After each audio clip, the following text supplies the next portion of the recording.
The Grand Convergence Hall was supposed to symbolize unity across the stars. That was the official line repeated in every diplomatic handbook and tourist brochure. Yet on the day Ambassador Samuel Drake walked through its towering archway, the place felt less like a beacon of cooperation, and more like an arena built for the spectacle of humiliation. Soft violet light pulsed along the high ceilings, mimicking a heartbeat, though no one had ever figured out whose heart it was meant to represent. The air carried the faint smell of charged stone and Nova sweat, an aroma that hinted the council members themselves did not trust the promise of peace they advertised so boldly. 100 banners hung from the balcony rails, each one representing a civilization that claimed to have mastered diplomacy. Judging by the tension rattling the room, mastery was a generous word. Samuel walked with the calmness of someone entering a quiet cafe rather than a hostile council chamber. His suit was clean, his tie centered just right, sleeves neatly rolled to reveal a practiced casualness that unsettled nearly everyone watching. Human politeness was still a novelty to most species, a phenomenon many labeled suspicious and several considered a tactical threat. 12 alien leaders perched on their elevated seats, each shaped like something that had evolved on a planet more dangerous than the last. High above them all sat King Vorith of the Drakensin Empire, a mountain of plated muscle whose shadow alone could make a grown soldier reconsider life choices. His crown, an intricate cluster of metallic shards, glinted like fragments carved from a dying star. Samuel paused beneath the king's looming presence, placing one hand gently against the crystalline table as though greeting an old acquaintance at a neighborhood barbecue. "Thank you for hosting Earth at this spirited gathering," he said with a polite warmth that made half the room flinch. The council's translators vibrated uneasily, unsure whether spirited was a compliment or a threat. King Vorith stood, his massive frame sending a deep tremor through the floor. "Humanity arrives," he growled, "to kneel and surrender, or to amuse us with war." The declaration echoed through the chamber like a crack of thunder. Several species shifted in discomfort. Others leaned forward eagerly, their many eyes glittering with morbid curiosity. Samuel simply nodded, brushing a non-existent piece of dust from his sleeve. "That's certainly direct," he replied. "Back home, we usually begin with greetings or a comment about the weather. But I respect your efficiency." The reptilian commanders hissed in confusion. The hive mind delegates pulsed with warning signals. The amphibian envoy blinked twice, a gesture generally reserved for funerals. Vorith's jaw tightened. "There will be no clarifications. Human, Earth has expanded its borders without permission. Earth has dismissed our summons. And Earth," he spat the last phrase, "smiles too much." Samuel folded his hands politely. Smiling is a cultural habit. It isn't intended to provoke. Humans smile in tense situations. It's a coping mechanism. The chamber erupted in a low hum of bewilderment. The hive minds murmured across their psychic channels, a coping mechanism or a prelude to violence. Vorith leaned closer, teeth gleaming like polished blades. "Why do you smile now?" Samuel's answer was soft, almost conversational. "Because yelling rarely solves problems, Your Majesty, and my entire profession revolves around solving problems." That calm tone struck harder than an explosion. Even the ancient Scytherans, beings of shimmering light who rarely showed emotion, dimmed in dread. They had learned long ago, a quiet human was far more dangerous than a loud one. Samuel continued gently, "Earth prefers peace. But when survival is threatened, we take precautions. We prepare, sometimes more thoroughly than others expect." Vorith slammed his fist into the table, cracking it down the center. "Speak plainly." Samuel offered an apologetic smile. "Of course. If war is the option you prefer, we'll try not to embarrass you." Chaos detonated. Voices collided. Translators malfunctioned. 2 delegates fainted outright, and one species began scribbling frantic notes about human psychological warfare. Vorith roared so loudly banners shook. "You dare threaten us?" Samuel raised a hand calmly. "Not a threat, a prediction." The silence that followed felt like the galaxy holding its breath. And then Samuel added, voice dropping to something chillingly sincere. "Before I arrived, Earth took certain precautions. You wanted war, Your Majesty, so we prepared for your answer." The chamber lights flickered once, as though reacting to a truth too heavy for the room to contain.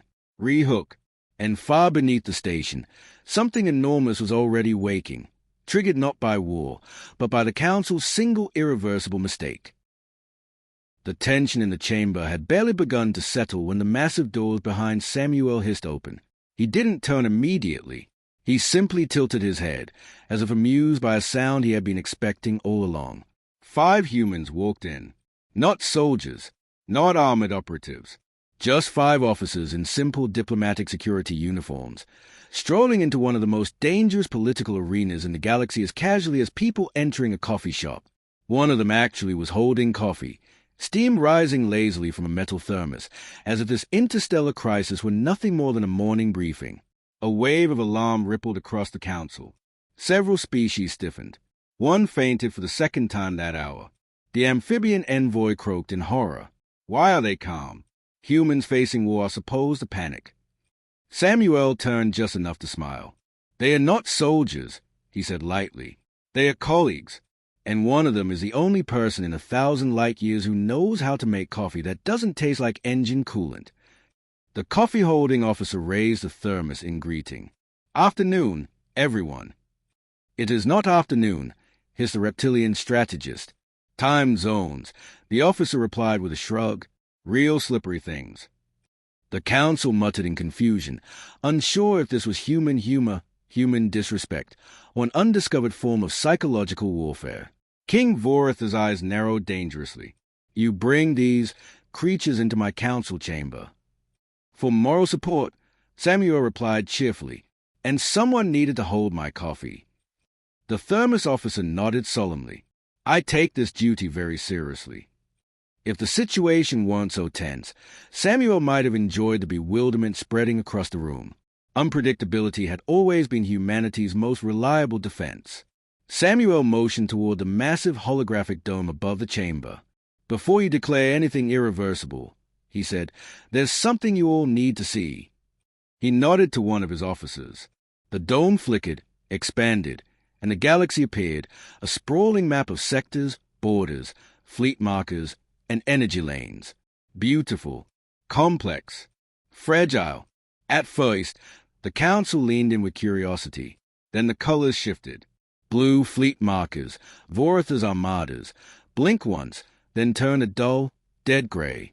A collective gasp rippled through the chamber. The amphibian envoy sputtered, What does that mean? Samuel folded his hands calmly. It means your fleets lost real-time navigation access approximately 3 minutes before this meeting began. Chaos erupted instantly. The hive minds flooded their psychic channels with frantic queries. The reptilians barked orders that their comms could no longer relay. The younger species looked second away from tears. Only the humans remained completely calm. Vorith slammed his claws into the floor. You dare sabotage the Drakenson Empire. Sabotage? Samuel repeated kindly. No, we simply closed the door before the wolf walked in.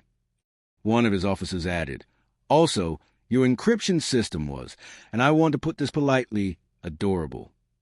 The aliens had no reference for adorable, but the tone made it clear it wasn't a compliment. Samuel continued, tone still gentle.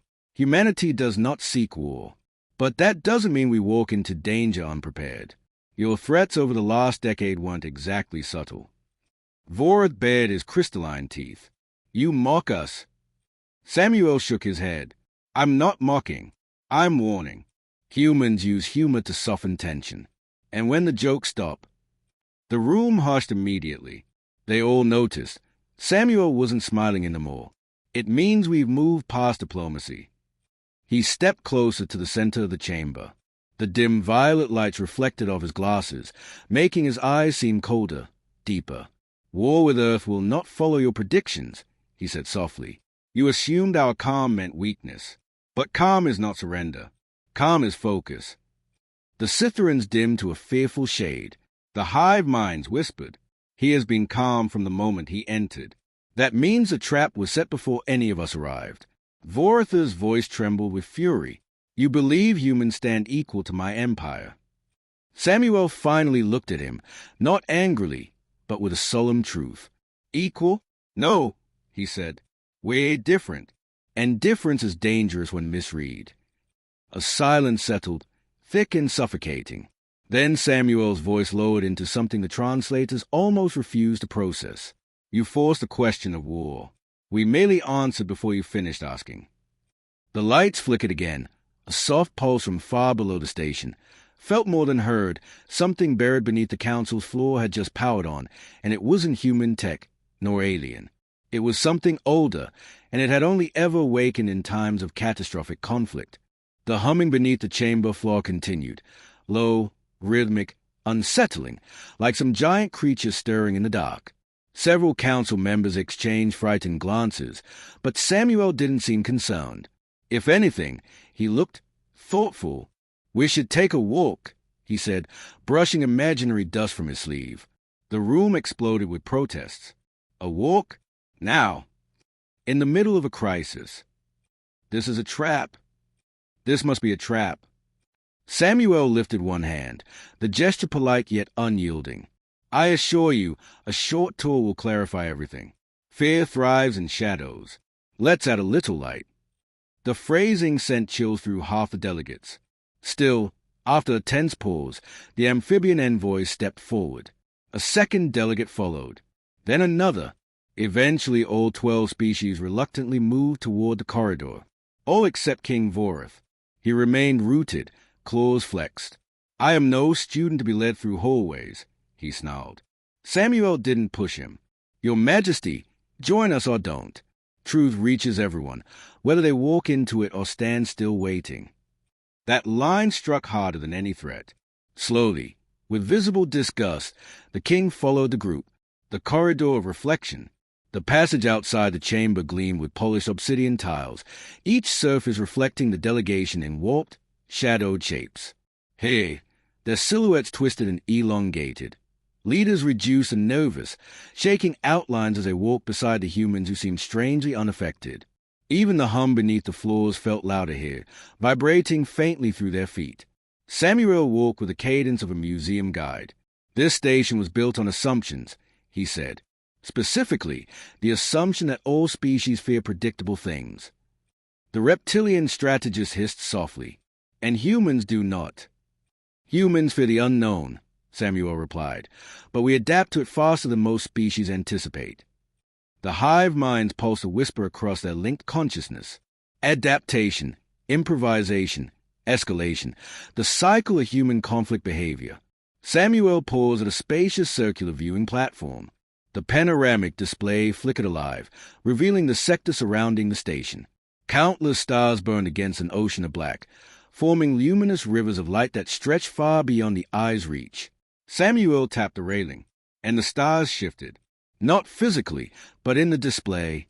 A new layer of holographic data appeared, glowing orbs representing the Drakenson war fleets. Many flickered, most dimmed. Some had gone completely dark. These, Samuel said quietly, are your primary armadas. The amphibian envoy's skin paled to a sickly gray-green. What did you do? Safeguarded Earth, Samuel said simply. Your ships still exist. No damage. No casualties. Only stasis. One of the human officers stepped up beside him. Very gentle stasis. Actually, I coded the failsafes myself. If your systems had been less archaic, I might even call it a fun project. A dozen species shuddered at the ease in his voice. King Vorith growled deep in his throat. You disabled the Galactic Empire's fleets without firing a single shot. No, Samuel corrected. We prevented you from firing the first shot. The mind between stars. Samuel tapped the display again. A new pattern blinked into view, thousands of scarlet points scattered across the hyperlanes. Quantum proximity mines. Dormant, silent, invisible until activated. The amphibian envoy gasped. We never detected these. That was the idea, one of Samuel's officers said dryly. Vorith's voice dropped to a dangerous whisper. Impossible. Not impossible, Samuel replied. Just inconvenient for you. The chamber of resonance. They moved deeper into the station, entering a room filled with faint gravitational hums. In its center floated a crystalline sphere surrounded by shimmering blue coils. The hive minds recoiled instantly. That field disrupts our psychic networks. Samuel nodded. Only if you attempt hostile interference. Again, precaution. Precaution. That word carried more threat than a fleet of warships. The final revelation. The corridor narrowed and opened into a final observation deck overlooking the hyperlane grid. Every path, every possible invasion route, was marked with human-coded indicators. Voratha's voice cracked with disbelief. You mapped our war paths before we even declared war. We read patterns, Samuel said softly. Your empire threatened us 17 times over 10 years. We take patterns seriously. His officers exchanged a subtle nod, the kind shared by people who knew they'd spent years preparing for a moment others believed would never come. The lights dimmed. The humming beneath the station grew louder. Something ancient, awakening. Samuel glanced toward the floor as if hearing a whisper only he understood. That sound, he murmured, means the last safeguard is online, and none of you are ready to see what it protects or what it prevents. The deep hum rising from below the station reached a frequency that vibrated through the bones of every living being present. Lights along the corridor flared red, then dimmed to a trembling white glow as if the station itself were bracing for impact. Samuel Drake didn't flinch. His officers didn't twitch. But the council? They trembled like prey, realizing the predator had been politely introducing itself the whole time. Samuel exhaled slowly, as though concluding a mundane meeting. We should head back to the chamber, he said softly. The next minutes require clarity. He began walking before anyone could object. The delegation followed, driven not by trust, but by the terrible instinct that comes when someone realizes they have grossly misread the most dangerous species in the room. When they re-entered the grand chamber, it no longer felt majestic. The banners seemed to sag. The vaulted ceilings pressed down. Even the air felt thinner. King Vorath stood in the center, away from his throne, muscles coiled, claws extended. The red emergency lights glinted across his armor, giving him the appearance of a furious titan forged in fire. You dare disable my fleets, he growled, and parade your arrogance before me? I will lend you myself, human. His voice rattled the floor. Panels trembled. Several delegates covered their ears. Samuel stepped forward, calm as a still lake. No arrogance, no mockery, just consequences you insisted on. The hive minds rippled with collective unease. The Citherans dimmed to a Nadeth blue, whispering across their shared consciousness. He warned us, repeatedly, but Voratha's fury drowned out reason. With a roar sharp enough to fracture stone, the king lunged. It happened in a blur, far faster than most species could process. Vorath moved like a living meteor, claws cutting arcs of lethal shimmer through the air. Samuel Drake moved like someone who had rehearsed this moment long, before it occurred. He pivoted sideways, not with panic but with practiced precision. He caught one of Voratha's wrists, something no human should have been physically capable of doing, redirected the massive emperor's momentum, and in the same motion pulled the ceremonial blade from the king's belt. The entire chamber froze, and before Vorath even realized the weapon was gone, Samuel angled the blade upward and drove it beneath the king's jaw. A harsh metallic gasp tore from Voratha's throat. There was no roar, no scream, just a soft, choking sound of disbelief. Samuel held him upright for one agonizing moment, not coolly, but with an eerie kind of respect, then lowered the colossal warrior to the floor. He placed him on his back gently, almost honorably. Voratha's chest rose once, twice, then fell still. The chamber exploded into horrified silence. The amphibian envoy sank to his knees. The hive minds released a psychic wail so intense the walls vibrated. The reptilian strategists staggered backward like children witnessing the collapse of a mountain. Samuel pulled a small white handkerchief from his coat pocket and wiped the blade clean. He chose war, Samuel said quietly, and he attacked a diplomat. Under council law, his death is his own doing. No triumph, no gloating, only truth spoken with the calmness of a man delivering an unwelcome diagnosis. One of Samuel's officers stepped beside him. Status, sir? Samuel didn't look away from the fallen king. Stabilizing, he said. For now. The council erupted in panicked confusion. Their systems flickered. Screens glowed with data streams updating rapidly. Warship registries. Command overrides. Geopolitical maps shifting in real time. The hive minds hissed. Our networks. Someone is altering our systems. Samuel raised a hand, not to deny, but to confirm. That would be Earth's intelligence units. They are securing your fleets to prevent mass panic. He paused, then added, You're welcome. Gasps rippled outward like a shockwave. You intend to control us, shouted the reptilian commander. If we intended control, Samuel replied, voice flat and absolute, you wouldn't be standing. Silence swallowed the chamber. Then Samuel approached the central dais and activated the final, enormous hologram. A structure appeared, not a weapon, but something vast and ancient, a dormant construct hidden in a nebula, a lattice of colossal metal ribs curled around a sleeping energy core. Light bathed the chamber in shifting arcs. This, Samuel said, is a horizon, the last resort, a shield and a boundary. The Scytherans trembled. And if we cross that boundary? Samuel looked at them with a sadness that felt primordial. You saw what one human did to a king who attacked him. He stepped back, voice lowering to something that froze the blood of everyone present.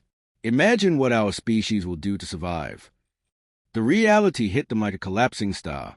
This was not human aggression. This was human restraint. A restraint they had nearly pushed past. One by one, the council bowed their heads.